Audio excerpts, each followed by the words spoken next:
સુરતના ઉમરા પોલીસની હદમાં આવેલા સુરત જિલ્લા પંચાયત ક્વાર્ટરમાં રહેતા શિક્ષકે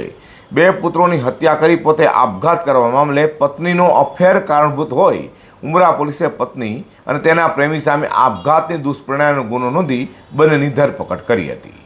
સુરતના ઉમરા પોલીસ પથકની હદમાં આવેલા સુરત જિલ્લા પંચાયત ક્વાર્ટરમાં રહેતા અને ડિંડોલીના ખાનગી શાળામાં શિક્ષક તરીકે ફરજ બજાવનાર અલ્પેશ સોલંકીએ પોતાના બે પુત્રોને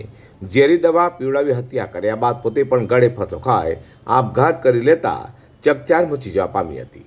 તો આ મામલે પોલીસે તપાસ કરતા સુસાઇડ નોટ મળી આવી હતી, જેમાં પત્નીનો અન્ય સાથે પ્રેમ સંબંધ કારણભૂત હોય પોલીસે તપાસ કરતા મૃતક શિક્ષક અલ્પેશ સોલંકીની પત્ની અને તેના પ્રેમીના ત્રાસથી આપઘાત કરાયો હોવાનું સામે આવ્યું હતું। આ ઘટનામાં પત્નીના જે ખેતીવાડી વિસ્તરણ અધિકારી સાથે પ્રેમ સંબંધ હતા તે અધિકારીની ઉમરા પોલીસે પૂછપરછ કરી પત્ની ફાલ્ગુની અને તેના પ્રેમી સામે આત્મહત્યા માટે પ્રેરિત કરવા માટેની ફરિયાદ નોંધી પત્ની અને તેના પ્રેમીની ધરપકડ કરી સળિયા પાછળ ધકેલી દીધા છે।